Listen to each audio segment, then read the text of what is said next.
Chris. Heath. It sounds so good. You're referencing our new theme song, although it was featured in the previous episode.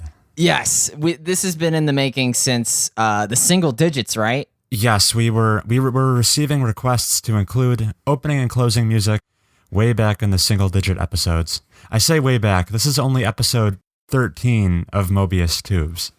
In April. Happy April. April 6th, to be precise. Yo, we totally missed the boat to do March Mobius. You know, like a March Madness kind of thing. That's why we have to survive until next year to get that box checked. What would be in our bracket? Well, I think maybe it would have to be much later in the podcast's lifespan. I think the bracket would be, what's your favorite, either like the favorite game that we've talked about on the show, or your favorite news story we've covered, or just some sort of Mobius Tubes meme, and have the fans vote on which is their favorite, a la March Madness bracket. All solid ideas. I could get behind this idea. Look forward to March Mobius next year. What episode number do you think we're going to be next March? Is it going to be like 50 or 100? Good question. At the rate we're going, because it's already April, and we have stuff to talk about this episode. We sure do.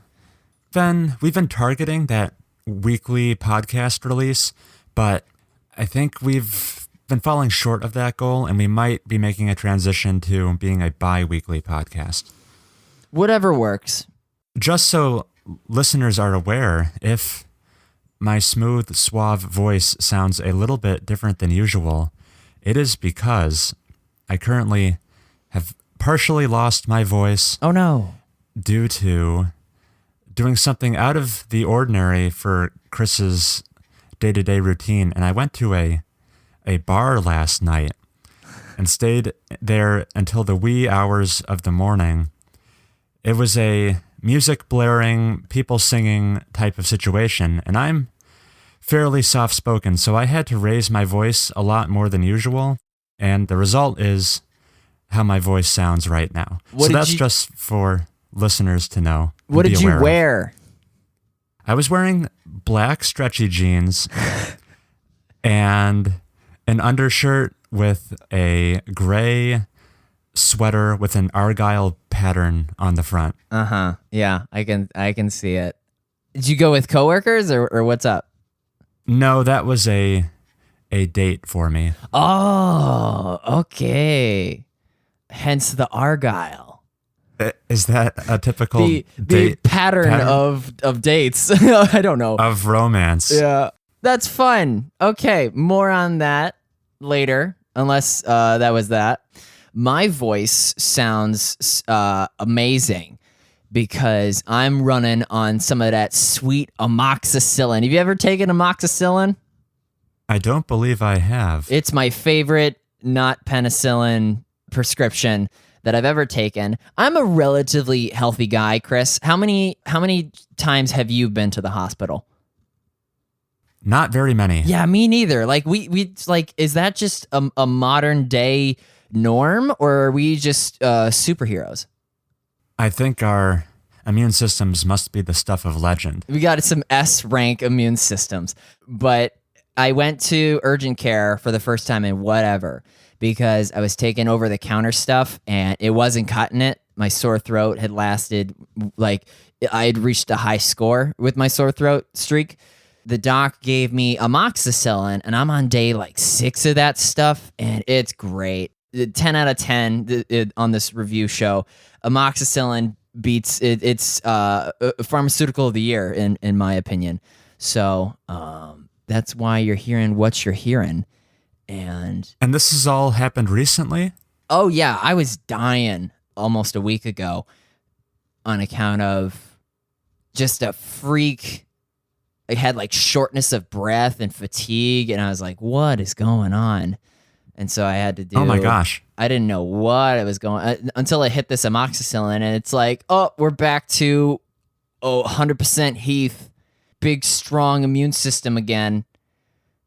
I'm very glad to hear that. Me too. And while I was, my life was slipping away, I decided to actually play some games. What a surprise. Okay, no corrections that I know of this week, so let's hop right into this change of pace with Heath playing games. Go for it. This first segment is called Wargroove, more like Y-Groove. Uh-oh. I got Wargroove, much to the recommendation of many. It's okay. So it has many of the accolades that Chris listed in previous episodes. It's like a charming strategy. There's a lot of reward when you employ the right techniques, and a lot of a punishment for when you make certain mistakes. Let me tell you how far I am, Chris, in the single player. Who like Valder? He's like the Cubone looking guy. I can say that now because you're a Pokemon fan. He's Pokemon expert, really. Yes, he's got the skull face. He's the faction leader of like the main antagonist, I take it. He introduces the retreat mechanic in which a unstoppable force is coming and all you got to do is cower it out and survive a certain number of turns. I remember that mission well. Yes. Yeah. So I beat that and I am on the next level. The reason this is called Y-Groove is, Chris, I've played a lot of Civilization, and I don't know if this is unique to Civilization or if all strategy games I've ever played have this quality of life stuff, but in Wargroove, you move a guy once. Even though some of your boys have like a movement of 4 or a movement of 6 if we're talking knights, you can't make them take 2 steps, whack a guy, and then walk away, or position one step forward and then another one step forward and then go back to the previous guy and hit him once you got everybody, all your ducks in a row. You know what I'm talking about? Right. As soon as you perform an attack or action, that ends that unit's turn. He cannot continue moving. Yeah, why? I want to line up my pikemen so they get the sick adjacency bonuses. How come I can't take one step and then hit with the same guy after he's lined up? The stars align. Chucklefish. What's the reason, Chris? CEO of Chucklefish. Well, so being able to continue a move after attacking, I'm not willing to say whether that's inherently better or worse than this method. This method imposes like some additional tactical limitations on you because you are limited in that sense. Performing an attack will terminate your turn regardless of how much movement or lack of movement you did. That's just a part of the game, I'd say, something you need to take into consideration while executing your turn. But I've been living with the indulgence of getting to move and attack willy-nilly from Civilization for years. I see. Well, I want my cake and eat it too. I not having that bias, I can't say this bothered me that much. In fact, some of the board games I'm used to playing kind of work like this, so it was like slipping on a familiar pair of shoes for me. Well, this is the most itchy Argyle sweater I've ever worn. But aside from that, there's not really many complaints I have with Wargroove. I did open the codec once and saw how small and like pixelated the portraits are for the units. Do you remember talking about because that was a criticism I had earlier. Yeah, it's tough to make out which is which. I'm glad you brought that up because actually this must have been after you played it. The game did receive its first update and it addressed basically every complaint I brought to the podcast. So I'm guessing the fine folks at Chucklefish must be big Mobius Tubes fans because they really listen to me. Some features that came with this new update include the ability to have one save slot over the course of a mission.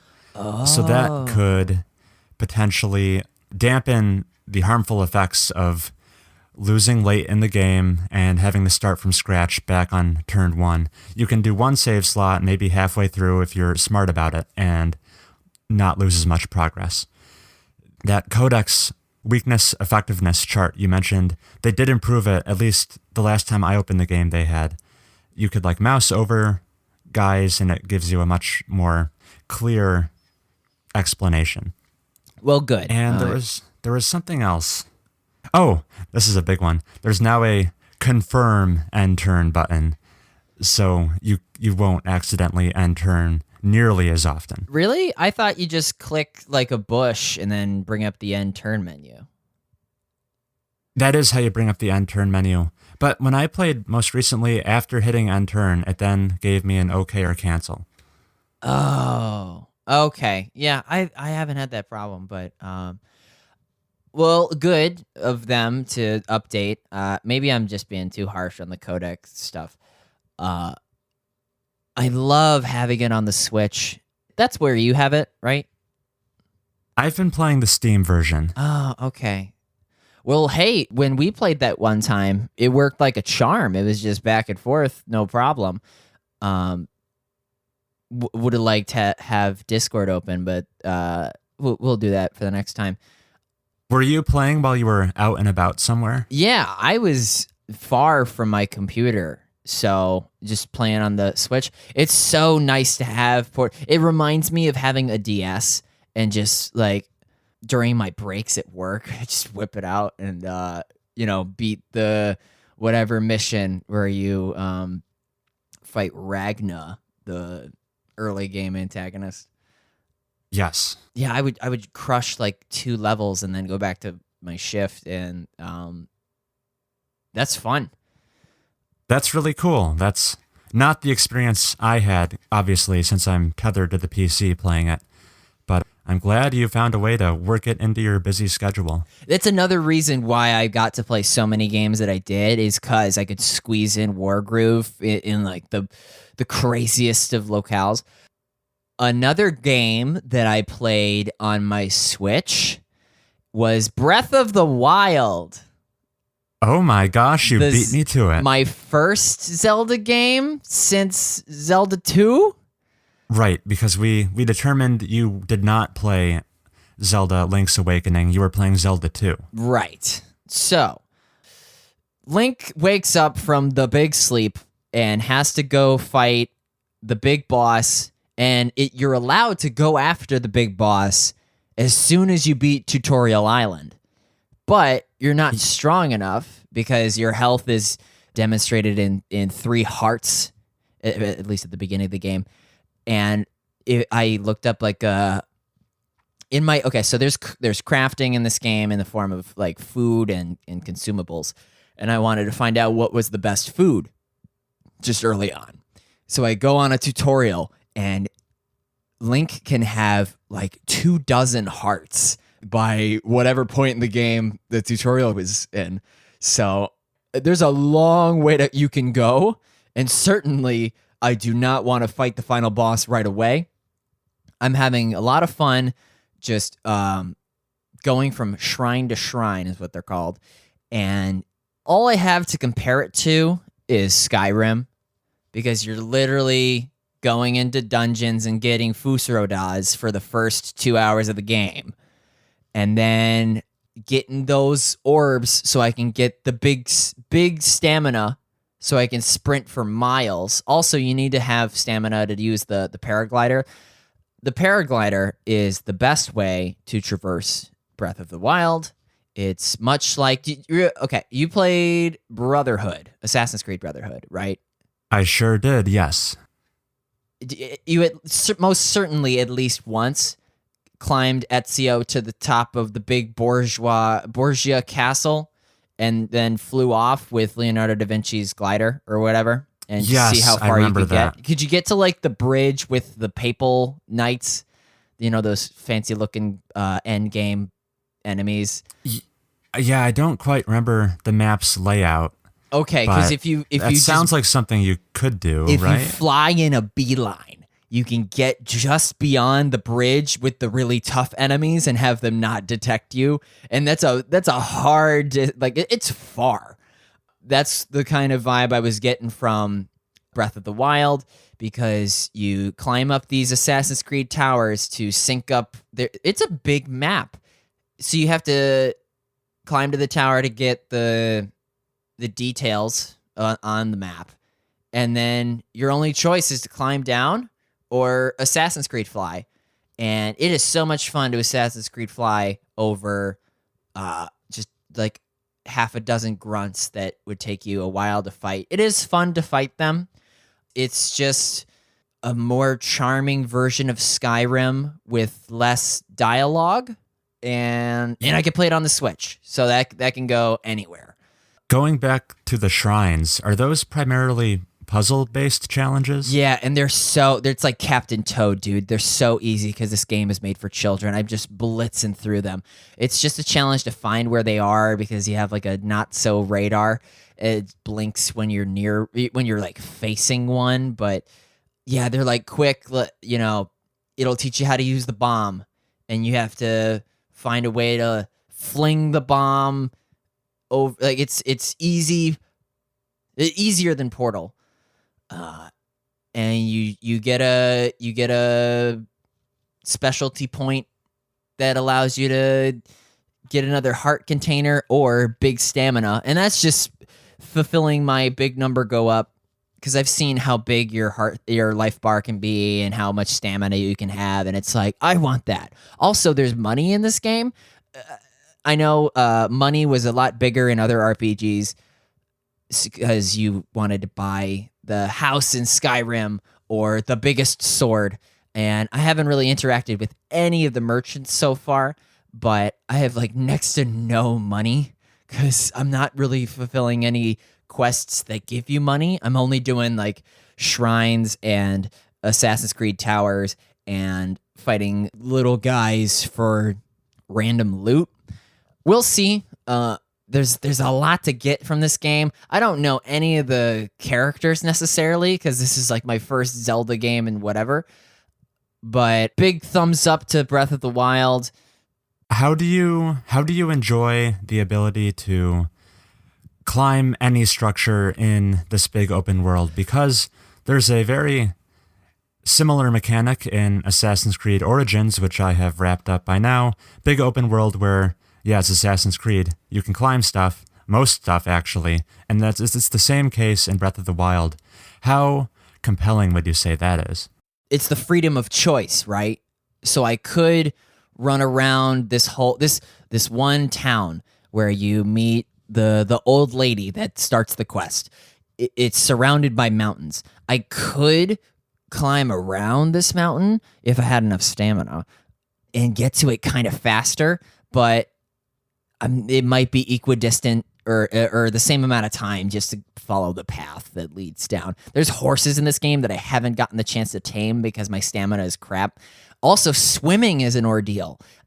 If you don't have enough stamina to get to the other side of the river, you'll go into like a drowning state, and it'll just teleport you back to the shore with like a magic pixel of health. You're one away from death. It definitely incentivizes you to progress through those shrines to get huge stamina so you can potentially climb up that bridge that was previously inaccessible.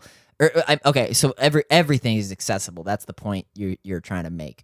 Big ups to the Zelda team for making you able to climb anything, which just run wherever you want. There's not like any invisible force fields. I really dig it. Would you say you're liking it enough that you think you're gonna see it through to the end? I mean, or keep playing at the very least? Yeah. I mean, it's on the Switch, so there's no reason to stop playing. It's actually my roommate's copy, so there's a soft time limit on that because we might be moving out in May. But the only thing that makes me put it down is if I die really unfairly to an enemy, some of the I have like crap armor. I don't know how to get armor yet. You can buy armor, but it's obscenely the costs makes me think that you're supposed to get armor some other way. I have like good weapons and good health and stamina, but I'm still getting one-shotted by these guys I shouldn't, and I think it's because I don't have enough armor. So if I can get past that hurdle, I see no reason to just put it down entirely. I really dig the gameplay loop. I can see why so many people could just get lost in the world. It's sort of like it's more casual Skyrim, Dark Souls, whatever your fix. How irritating, if at all, have you found the weapon durability system to be? Well, you get weapons on the reg. I'll smack a low-level guy with his own club, and it'll explode in fewer than 10 hits. But I'll get another club, like, right away. And yeah, I'll get, like, an ancient sword that's, like, a little bit more durable and considerably stronger. But I'll want to save that for when I fight the big boys on the other side of the horizon. Have you heard people being like, the durability on these low-level things, why bother? I have heard complaints, but on the flip side, I've heard people really appreciate it for forcing them to dynamically switch up their arsenal on the fly. Whenever like a weapon breaks mid-battle, they need to adapt and overcome really quickly. Yeah, it does prompt you to be adaptable. If my last sword gets busted and all I got left is this hammer, yeah, I gotta change up my play style to swing this big thing.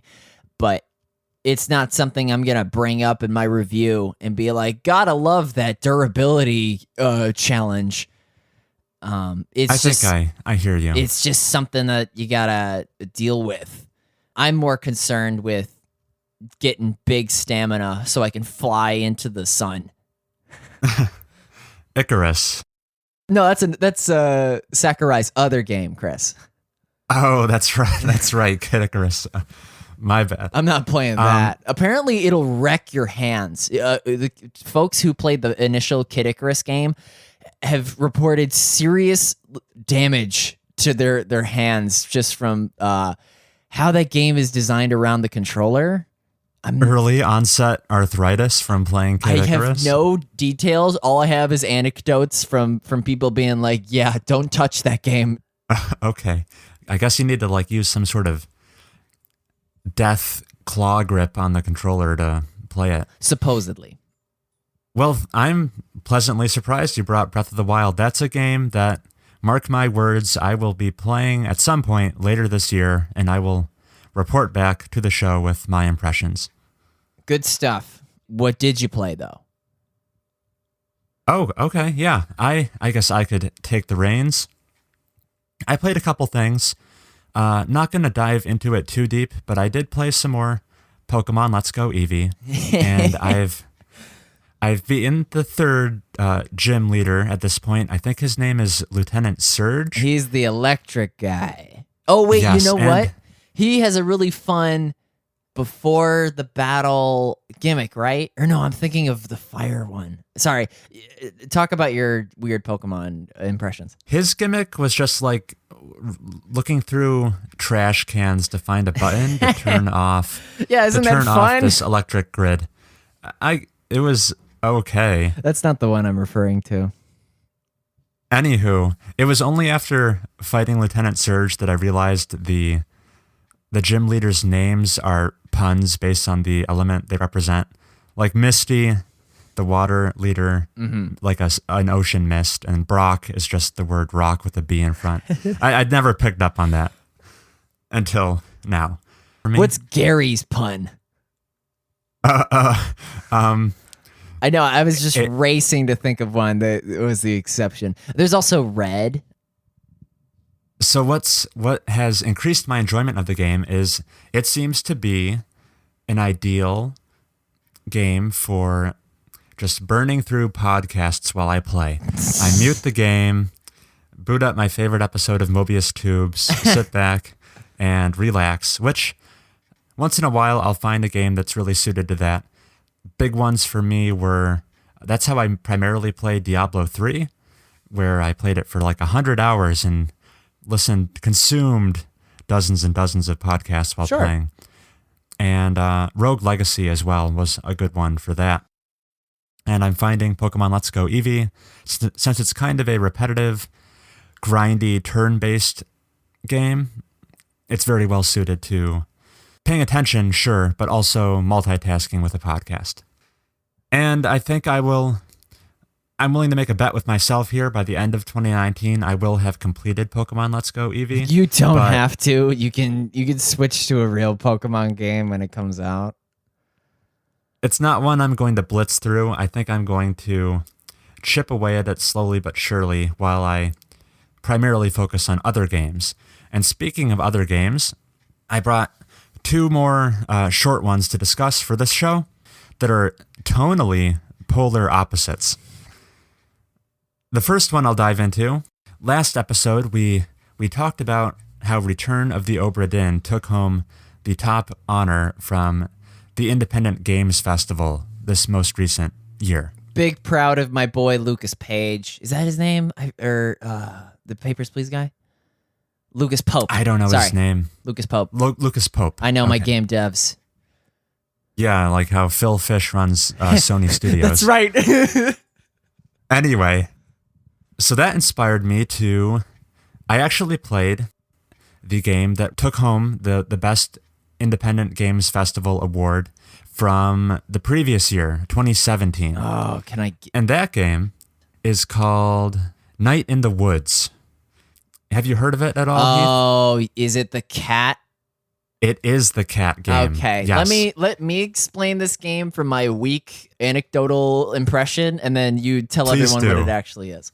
So you play this. I can't even describe the writing style.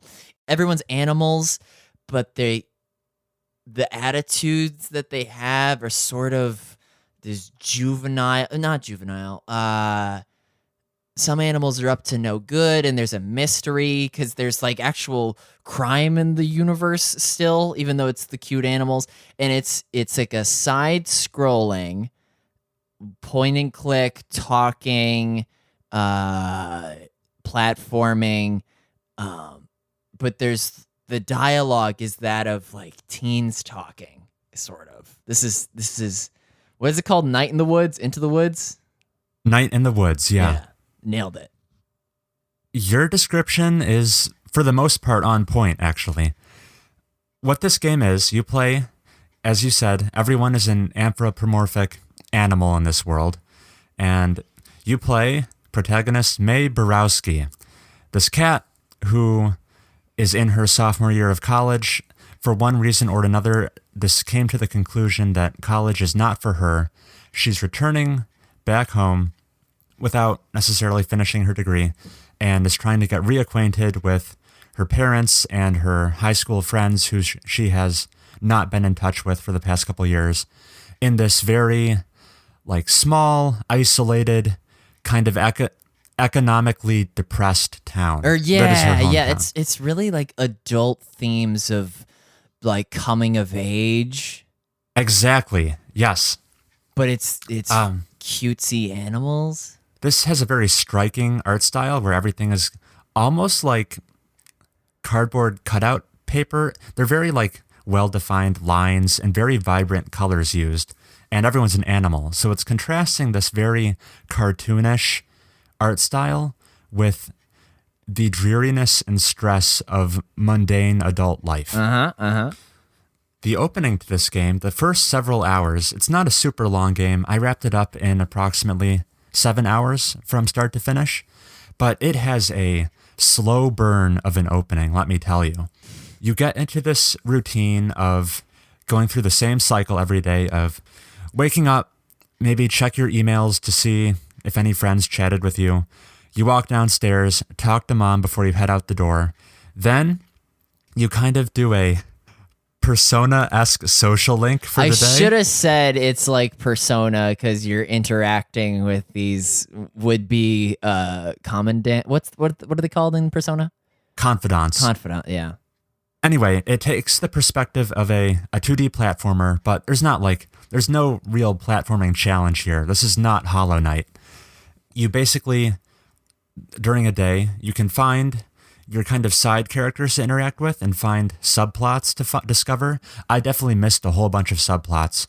I found a couple of them and found cool characters like the poet Selma and learned a bit more about her. But basically, your main thrust of your day is picking one of your friends to hang out with. And you primarily have two choices. B, who is this kind of goth crocodile, or Greg, this kind of punk anarchist fox. You pick one or the other. You don't have enough time throughout the course of the game to see both of their stories all the way through. So I guess that you could encourage replayability that way, because you miss a pretty meaty portion of the game's story only going through it once. My first playthrough, I primarily hung out with B, the crocodile, who she and May were best friends during middle and high school, and then kind of just stopped talking altogether. Yeah. Grew apart. You can tell that while May was at college, she more or less remained static with who she was, while B did a lot of growing up while she was gone. And how do they reconcile that difference?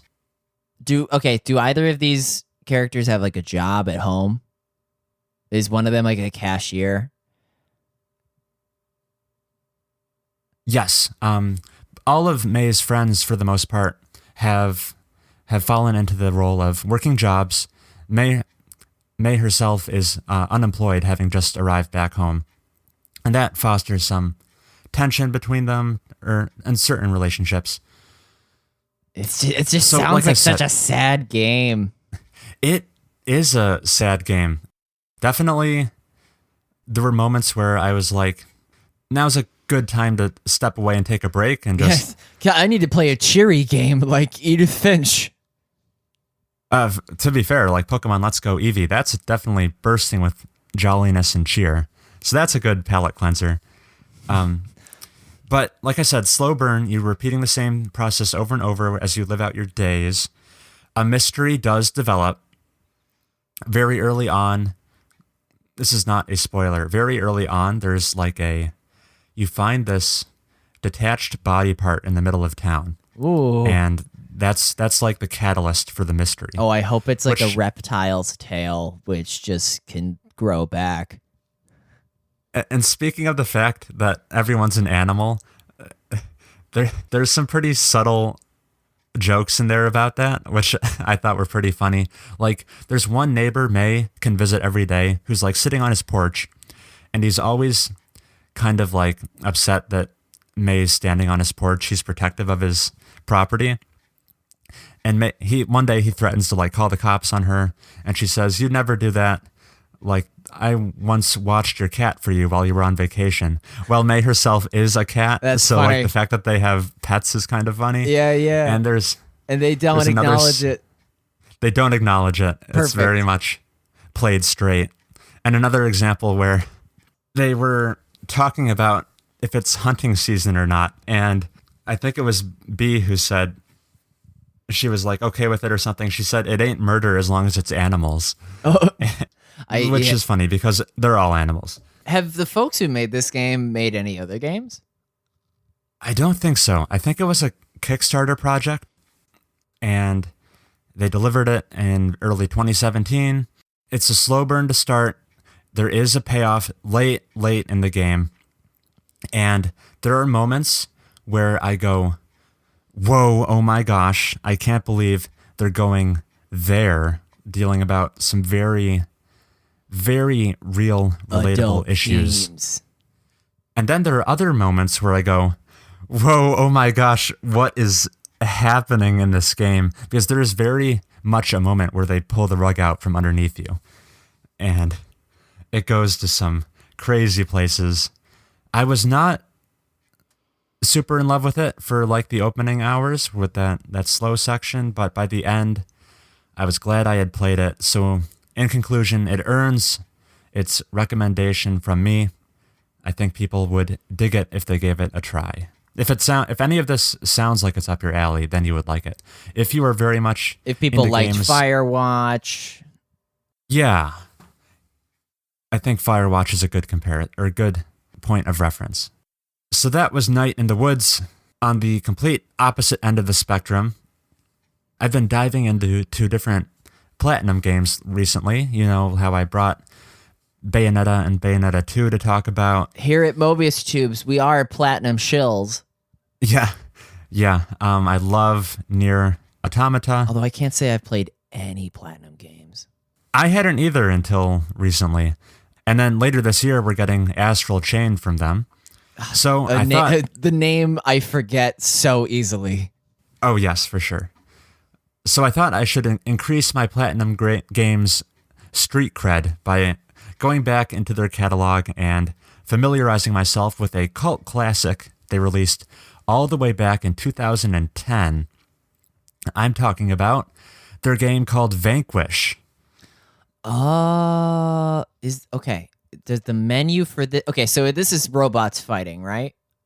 The primary enemies are robots. That's right. It's a third-person futuristic shooter. The menu is very silver, and it's got a big floaty circle. That's right. There's a whole lot of silver and gray in this game. Chrome. It's very monochrome color palette, which I'm finding to be kind of boring. It's not a very visually interesting game. It's not. But it actually kind of out of the blue received a port to the PC about a year or 2 ago after many years of just silence, no sequels or anything. So that's where I'm playing it. I'm playing it on Steam. Its gimmick is that it came out in the era of third-person cover-based shooters where everyone was chasing after that Gears of War money where you stop and pop very kind of slow. I don't think I've heard that before. Really? It's definitely a term. Slow, methodical shooting where you run from chest-high piece of cover to chest-high piece of cover and duck behind it and fire until all the enemies have been killed. This, it released back in that era, but it completely subverted that expectation. You are encouraged to spend more time than not outside of cover because you have this super cool experimental battle suit that lets you knee rocket slide across the field in the blink of an eye, getting behind enemies, flanking them, and you can like slow down time and shoot as you are sliding by guys, and you can just slow down time in general just by like doing a quick dodge and aiming in the process. So it's a kind of a time manipulation, rapid movement third-person shooter that encourages the use of, you know how like Doom 2016 came out and it was all about charging forward and quick reflexes, and you could recover health by getting those glory kills, encouraging you to like it might as well up. have been Bloodborne, how much you're incentivized to be aggressive. Right. This is kind of taking that same ethos and applying it to a third-person shooter. And it gets some cool mileage out of its mechanics because oftentimes some of the big enemies, their weak spots are on their back, and they don't present their back to you. So you need to rocket around the edges of the battlefield, get behind them. The enemies will turn around pretty quickly, so once you're behind, that's where you slow time and you're able to chip away and do significant damage to them. If you fight them conventionally, just staying in cover and shooting at the front, you're going to have to spend a lot more ammo, a lot more time to take them down. And there's other cool enemies like guys who are spheres. They like roll around at you, and then when they shoot at you, they come out of their sphere, and that's when they're vulnerable. So it's all about these... basically the droids from Phantom Menace. Pretty much. It has plenty of enemies where the window of time they're vulnerable is small, so that's where you exploit your time manipulation mechanics. And I like it a lot. It's very campy. There's a surprising amount of cutscenes in this game, which I guess is true of Bayonetta as well. The characters are very one-dimensional, but you can tell like the writers are they're very aware of the type of story they are writing here. Okay. So everyone is trying. These are all like gruff military men trying to be tougher than one another and spewing out one-liners. Yeah. You definitely don't. I like You that. don't take it seriously.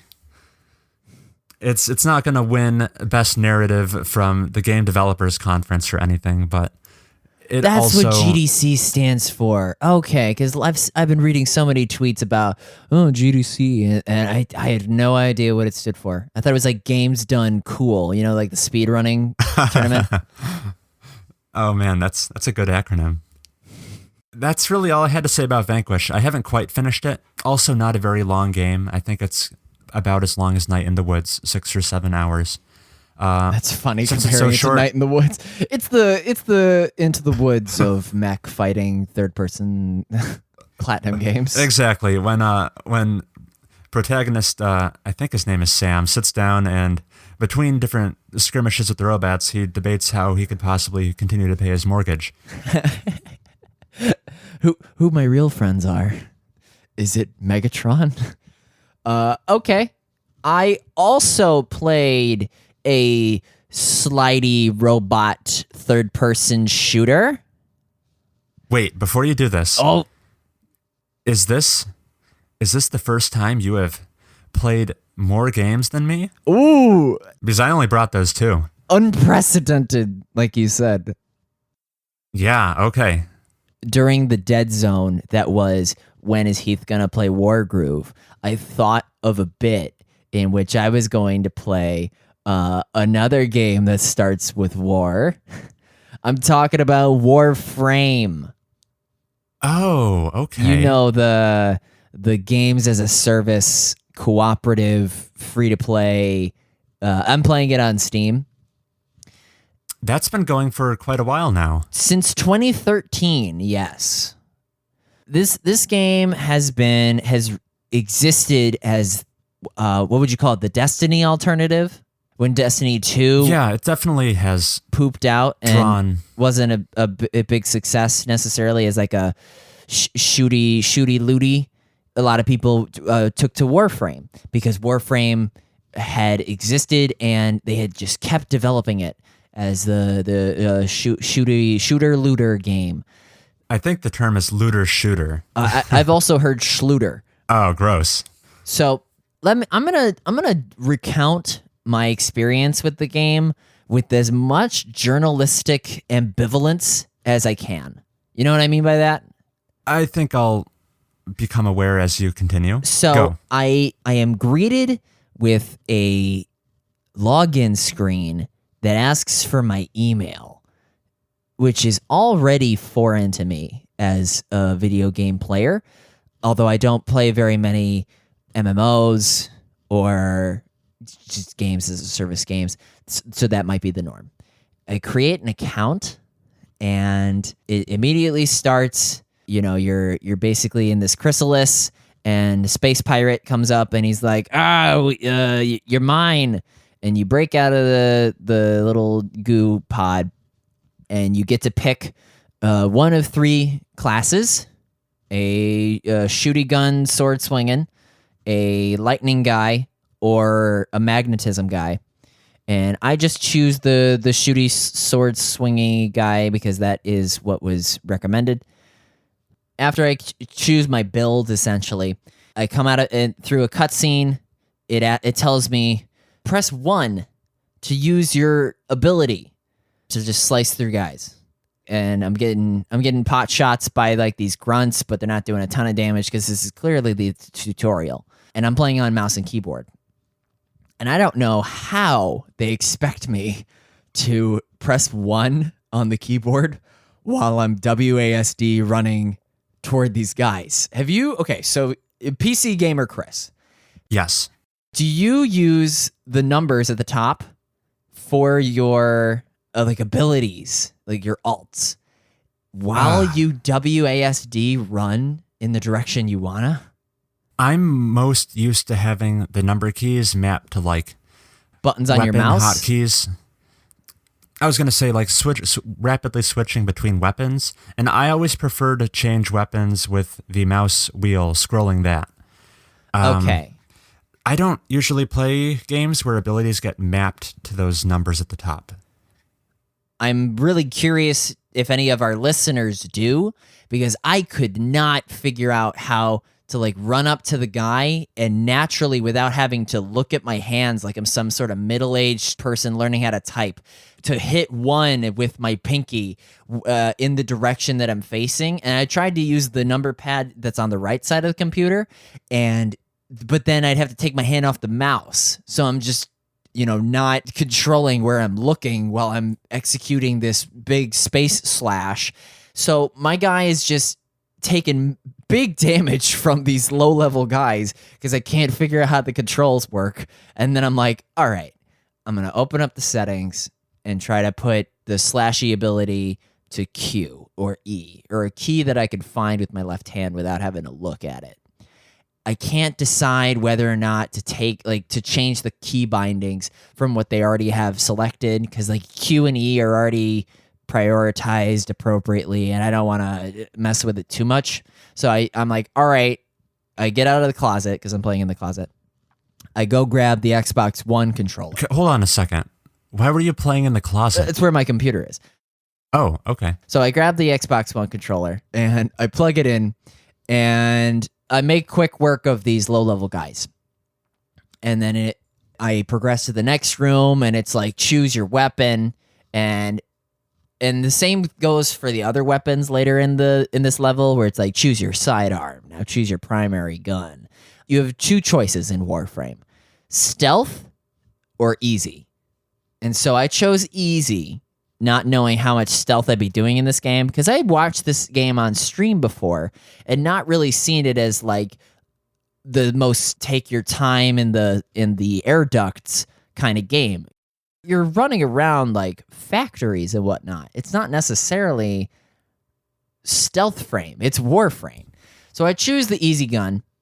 And by say easy, it literally just describes itself as like the most versatile, high rate of fire, damage, blah, blah, blah. And I'm going, and man, your run speed and jump speed are fast. And by the end, the level is over in like a flash. And you're brought back to your home ship, which is essentially your hub, your base of operations. I'm still like in shock because I'm thinking like, was that the tutorial? I don't really know what I'm doing. And then your space mom is basically like, oh, we need to go to this engineer so he can get the worm out of your brain that Vor planted. And I'm like, all right. So I queue up the next level, and I'm joined by somebody I don't know. Someone's in my party, and we go to the same planet, and this player that I don't know, we get off, and he lightning speeds in this one direction, and I follow him at the rate of my character's movement. As I'm running, I get this message in the middle of the screen that's like, Aqua Fontaine is trying to open a door. And I'm like, oh, he got as far as he could from me, but he needs my help to progress. So I just keep running, and then I eventually meet up with him, and we get through the door, and then he speeds off again, and he rescues the engineer that's supposed to keep the antagonist out of my brain. And the mission's over. And I'm like, what is this? When is this supposed to be fun? And then, the engineer you rescue installs mods in your Warframe. So the title of the game refers to you, the player character, is like a Warframe. There's this mech that can shoot and slash. I unlock the mod feature, which is supposed to give me 10% something.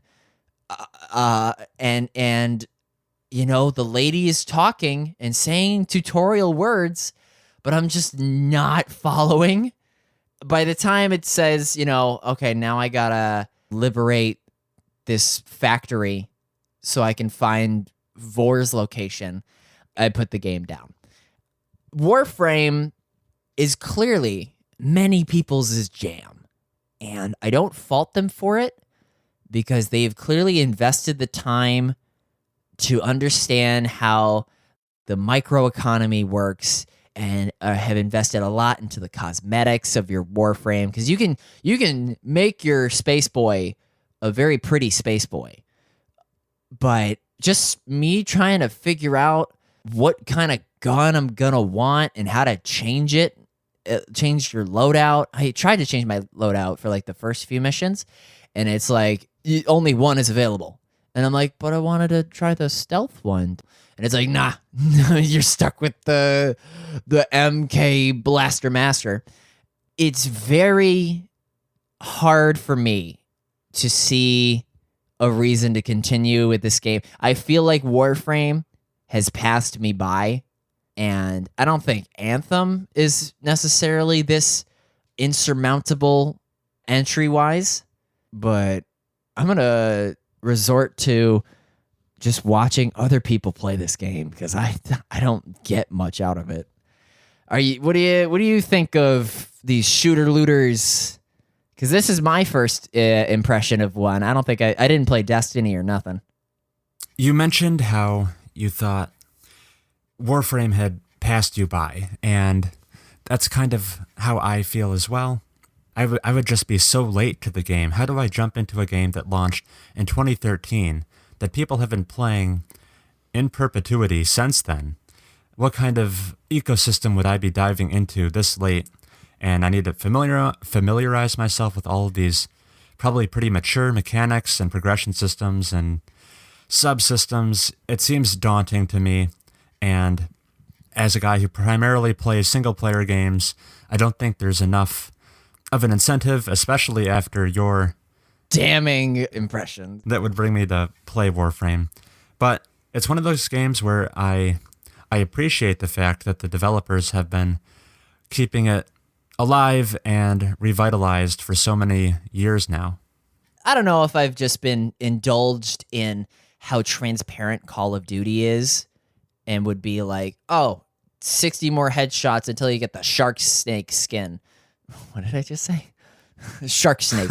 But yeah, like you said, it's a bizarre ecosystem that you would have had to hop in when you were 17. And now you're 50. Oh dear, is that how time works? I don't know. That's all I had to say about Warframe. I can't believe I'm going to have to tell the Anthem story right after I just got done.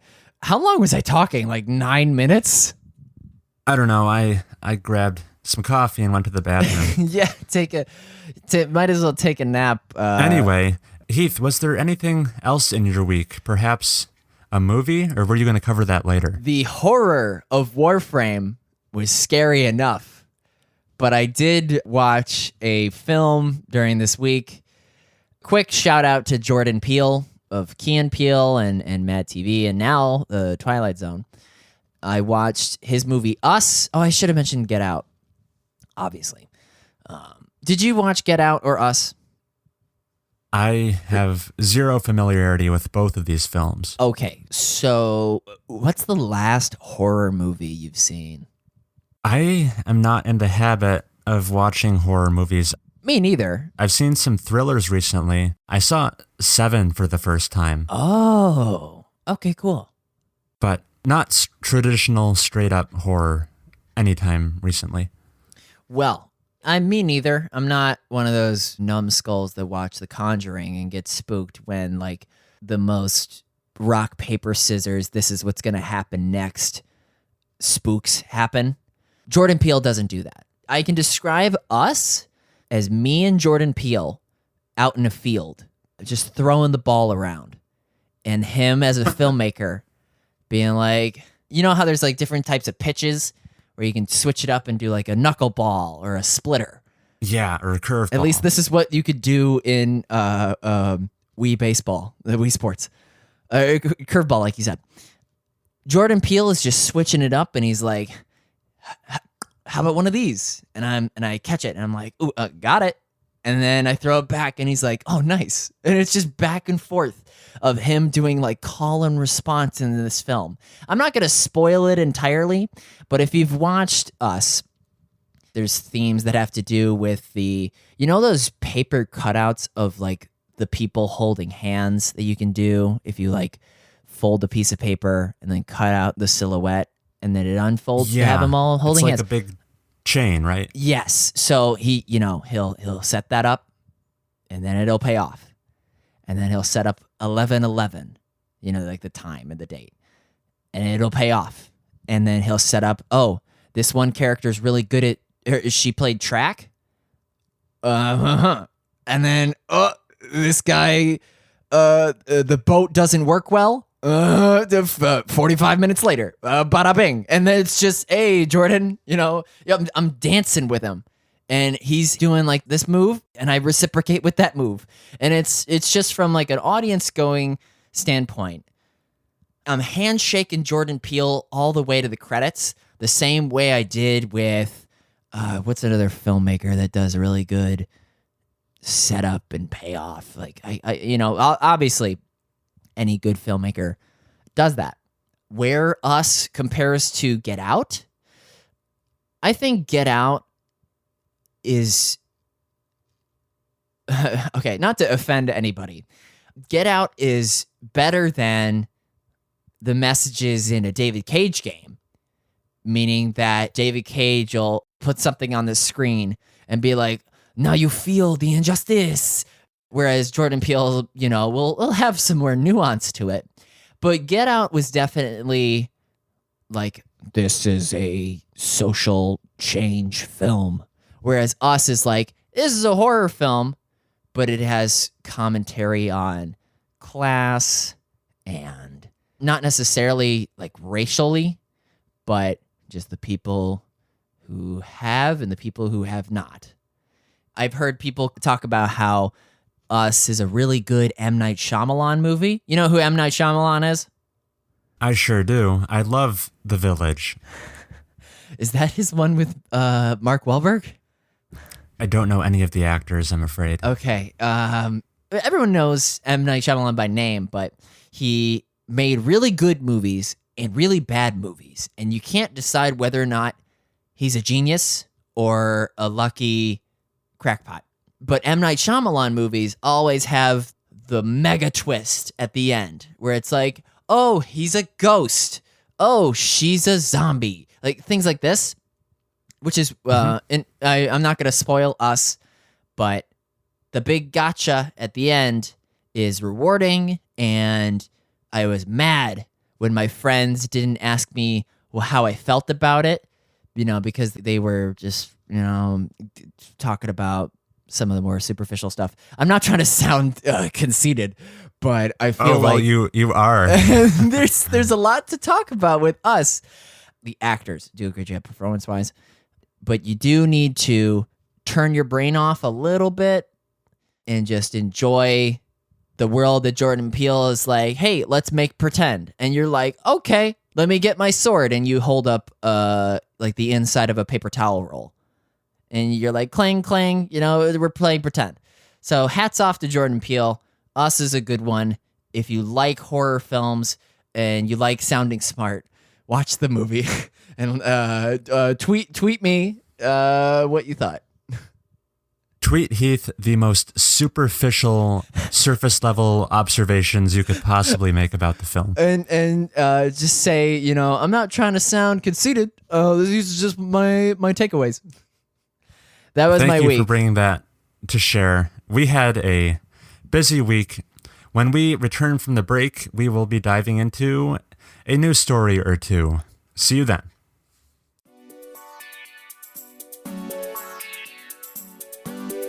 Do other podcasts have transition music? Some of the ones I listen to do. Okay, because this is like a new thing that I'm not familiar with. Well, we'll try it out, and you can give me feedback on the end product. Okay. We're back, and I have a story to tell, much like the stories I've been telling this whole episode.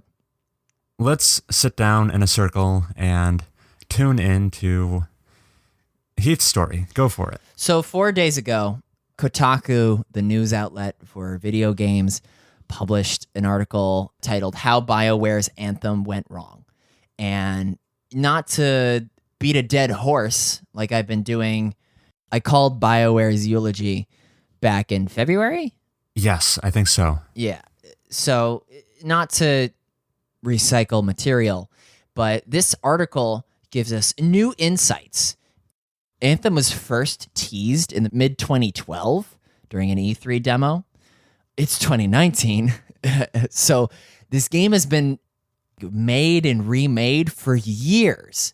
And during those years, the game never really had an elevator pitch. So they never really could say, it's like Iron Man with guns. You know, there's no quick epitaph. I mean, that's only if the game's dead. There's no Chiron that you could write about Anthem just to make it stand out from the other shooty-looty games. All they did for years was make a certain build for what they think Anthem was going to be, and then the higher-ups would supposedly have a meeting to decide whether or not, okay, we're going to put flying in. Okay, we're going to make it all about itemization. And apparently, according to the article, no decision was made. And so the folks who are putting the time in, and that's another thing, people did crunch for this game. It's called the BioWare magic. Have you heard of this? I've heard the phrase, but I don't really know what it means. Okay, so BioWare is the company that made Dragon Age Inquisition. Dragon Age Inquisition was made, it all just fell together within like the 6 months before it was launched. That was thanks to super talented BioWare folks that just put in the time, like absurd amounts of time. And it worked, because Dragon Age got Game of the Year, I think. Yeah, it was very well received. Yes. That convinced the higher-ups at BioWare that, hey, this works. The BioWare magic, how it all just comes together, it works. We're going to throw that at our next game, Mass Effect Andromeda. Another thing, they go to the Anthem team, and they're like, hey, this game has to be unmemeable. And the developers are like, what does that mean? And they're like, Mass Effect Andromeda was a major embarrassment to the company. Because everyone made memes about the derpy faces. So they throw tons of money at the motion capture for Anthem. And if you look at Anthem, the face work and the characters, they look good.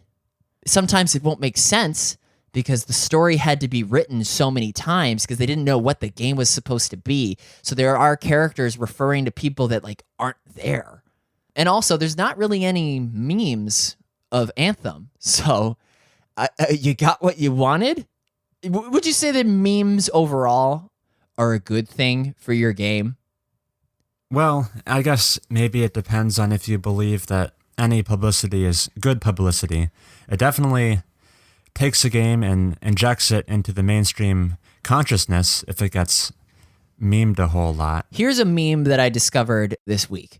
I'm a big fan of Super Best Friends Play, and they played the Telltale Batman game, and it's been hard confirmed that during their playing through of the game, Batman is talking to like Commissioner Gordon or some point, and you know how you have your dialogue options?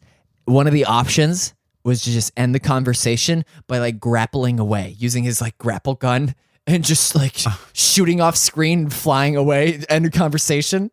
And they laughed so hard at that when it happened. And we're like, oh man, I wish you could do this for like any awkward situation.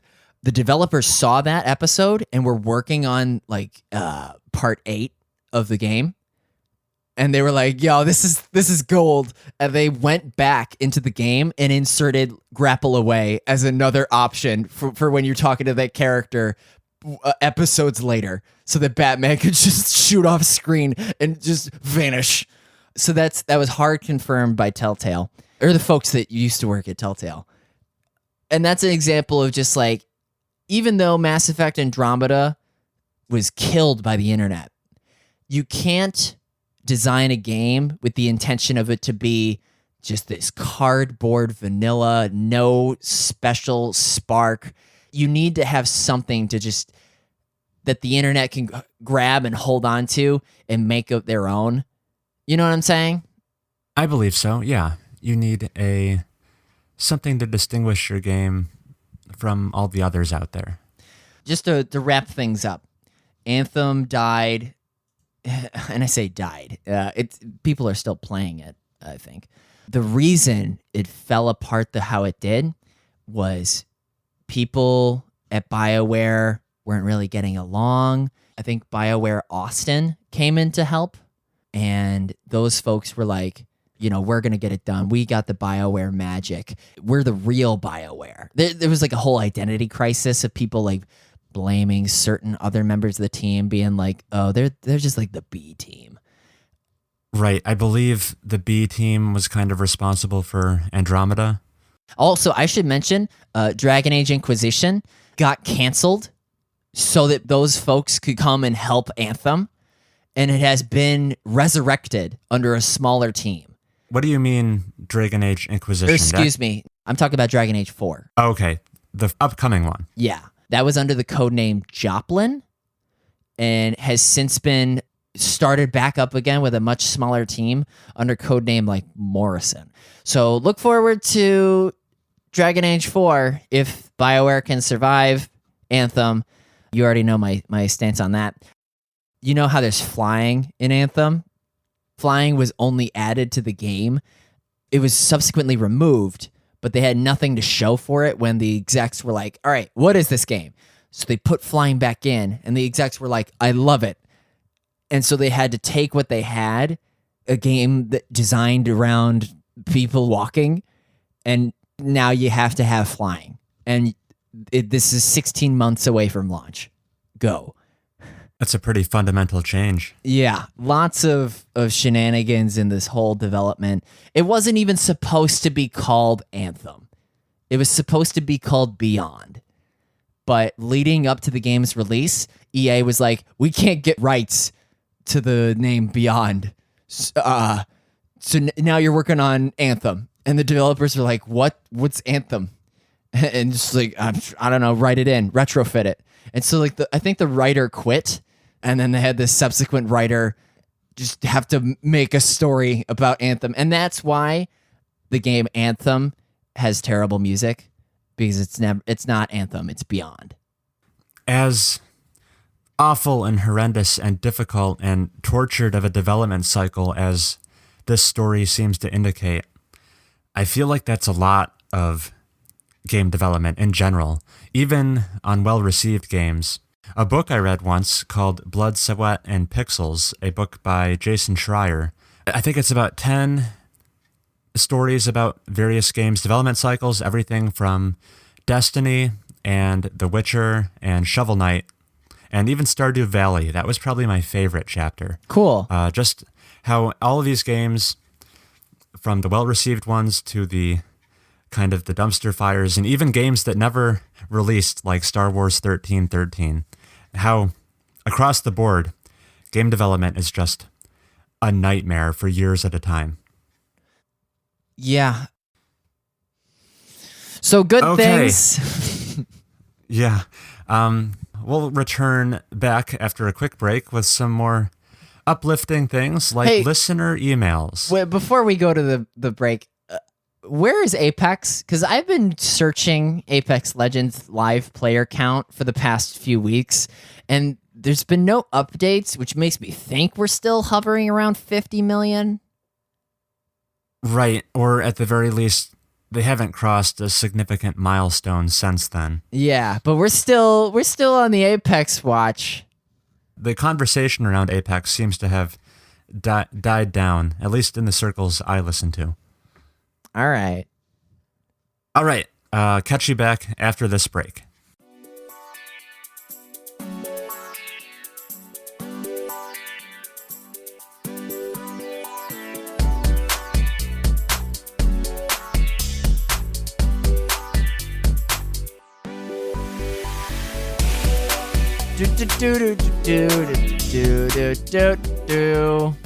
And we're back. Amazing. To wrap up the podcast, as always, we have listener emails. Many of you probably saw this one coming. we received an email from Nate. And Nathan has written into us once again. Attaboy. And I definitely disapprove of how he started off this email. Ooh. He addresses it, hello, Heath. He combined our names, and I'm opposed to that. What an abomination. Yeah. Okay. Nate says, with the news of Apple Arcade breaking, I'm sure you guys have a lot of thoughts on the upcoming game service. iOS games as of late have been, he calls them pure gotcha trash, or completely riddled with advertisements. When the App Store first launched, I feel like games were of a much higher quality. Peggle. Even if you had to pay 99 cents or a bit more. Bookworm. My favorite games ever on iOS have been Xenonia 1 and 2. Oh, what is this? What were your favorite iOS games before the App Store became a dumping ground for misleading ads and just a race to the bottom, bad microtransaction-filled games? Kindly, Nathan. Thank you, Nathan. I jumped the gun accidentally. Did you have a favorite? Wait, you played the Advanced Force clone. Yeah, I'll get into that in a second, but I'm very appreciative of Nate for writing in with this question because I actually have a lot to say about this. He mentioned his favorite two games being Xenonia 1 and 2, which I am actually familiar with the first one. They're like a kind of pixelated JRPG top-down kind of game, and when I played them at the time, the first one is the only one I have experience with. It was kind of, I don't know if I had ever played a JRPG before that. I don't know where Xenonia falls in the JRPG pantheon of quality games, but just going into town and like finding quest givers and completing their quests and grinding for experience, I think Xenonia was the game that introduced all of those very tried and true concepts to me. So it definitely holds a fondness in my heart as well, Nathan. I don't know if I ever beat it per se, but a fundamental introduction to JRPGs for me.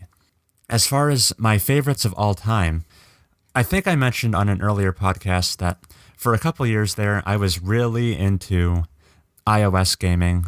Specifically, I was doing it on like a iPod Touch second generation. I would like get home from school every day and hop on the internet forums of this place called Touch Arcade, which was like a message board for discussing Apple iOS games. And I actually just tried to log into my account for the first time in probably over 5 years today, and I was able to do it. My login information is this Yahoo email address that I don't think I even have access to anymore. Sick. But I made 31 posts over my years. Most recent one I posted in October of 2010. So it's been a little while. I got introduced to all sorts of different games and genres for the first time on iOS. The Advance War clone you mentioned earlier, Heath, it's called Reign of Swords.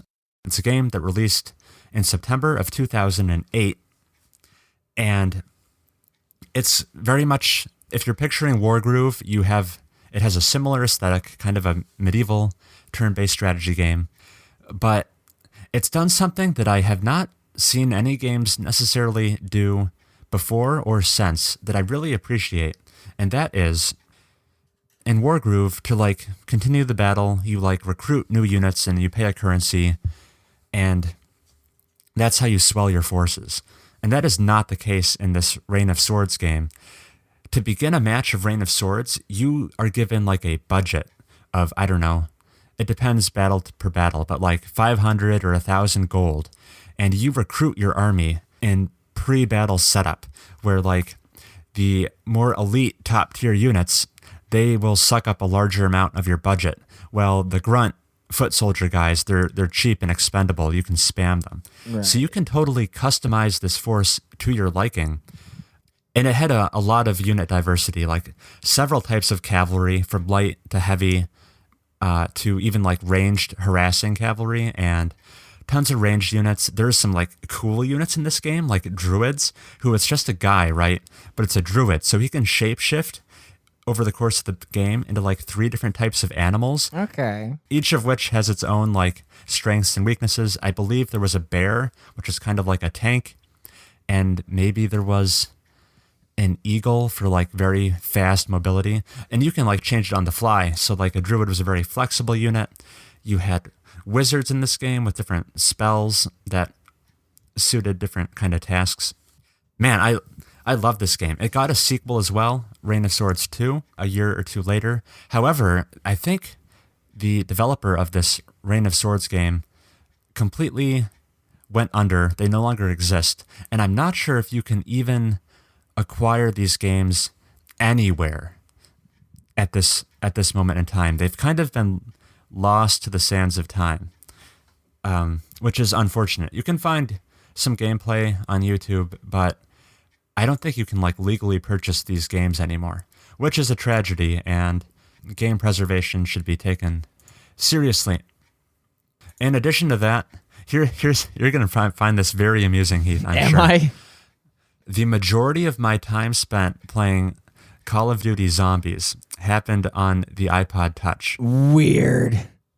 Yeah, back in 2009, Activision released this game called Call of Duty Zombies for the App Store, and it's basically it's straight up the Call of Duty World at War maps, and you've got, what is it, like Notch or Toten? Is that like Night of the and Dead? then Shino Numa and Derice. Yeah, they were all in there chugging along at what is presumably like a very low resolution and frame rate. 18 FPS. I played the crap out of that game. That's so weird. Dozens of hours. Yeah, that is my introduction to Call of Duty Zombies. That was your introduction. Okay, because I was introduced on the Wii, and I thought that was a weird one. Yeah, I had to one-up you there, Heath. Sorry. There's this games company that I believe still exists called Game Loft. I think they're somehow associated with Ubisoft, like maybe the co-founder also founded this company. And they make the most blatant ripoffs for iOS of like the biggest franchises out there. And like I said, when I was playing games on the iPod Touch in like 2008 to 2010, I didn't have a Xbox 360 or a PS3. So these were kind of like my stopgaps between actually playing these proper franchises. So at the time, I was not playing Halo, Heath. I was playing this game called Nova, Nova. And the main character is Chief Master. Basically, yeah. And I wasn't playing Call of Duty Modern Warfare, Heath. I was playing Gameloft's Modern Combat. And especially the sequel, Modern Combat 2, Black Pegasus. It had online multiplayer, which I did a deep dive on. I played that for months, it had to be.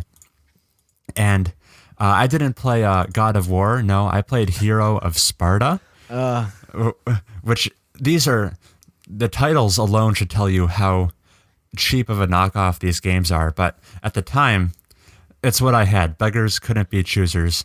The other one I remember fondly, instead of playing Diablo, I was playing Dungeon Hunter, another like isometric action RPG with a emphasis on loot grinding. And these games had their own like proprietary achievement system baked into it. And at my height, Heath, at my peak, you could go onto like gameloft.com and see like a worldwide leaderboard for who has the most Gameloft achievements. And I think I was in the top 50. What a high honor to be I know. the most achieving player of these false diamond games.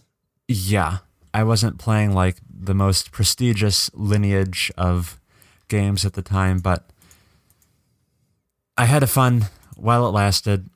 Yeah, those are my iOS memories. Do you have any, Heath? Well, hold on. Let's just take a little games history course right here. So the generation before us, or just ever so slightly before us, they grew up on like Flash games and cool math games and Newgrounds. Newgrounds, like those websites? I definitely spent some time on Newgrounds and like addicting games. Yeah. And even another one that comes to mind is Armor games. Yeah, okay. So maybe that is our generation, but I want to know just at what point there's going to be a certain schism of the player base in which folks who grew up with that, like just Bloons Tower Defense, things like that, and then folks who grew up with Tiny Wings, Plants vs. Zombies, all these iOS, because obviously kids these days are growing up with a trash fire of a games library on these devices. It's very tough to find the diamonds in the rough on the mobile platforms, yes. I really want to know of our listeners who shares Chris's upbringing, because I feel like, Chris, you had one of the most unique experiences with these rare games. Unique is a generous way of putting it, yeah. Yeah. Did any stand out to you, Heath, that you have fond memories of? I mean, fond memories, like I tried to look up best iOS games by year, and so many of these games are ones that I've played on PC, like Papers, Please, XCOM, Crypt of the Necrodancer. I haven't played that one. Hearthstone, Binding of Isaac, Bastion. Clearly, the best games make their way onto iOS, but obviously I wasn't playing those games when I was growing up. I was doing Bookworm and Peggle and Plague Inc. and Space Team. That was like it was sort of like a cooperative. One person has the instructions, the other person has the control panel. I wasn't a Candy Crush person or Clash of Clans. I escaped those. Okay, yeah. NOVA stands for Near Orbit Vanguard Alliance. It sure does, yes. Gosh, that was the highest rated iOS game in 2009. Did Nate clue into? Oh yeah, he played freaking not Xenogears, whatever that game was. Xenonia. Yeah, that too. Very good. I think that's a wrap on episode 13 of Mobius Tubes. Did we do it? We sure did. If you, like Nate, would like to send us an email to be read on the show, please write to us at mobiustubespodcast@gmail.com. We're you on can Twitter. Follow us on Twitter, yes, at mobiustubespod. That's just POD. And that'll be a wrap. So thank you for your time, Heath. Thank you for your time, listener. And until next time.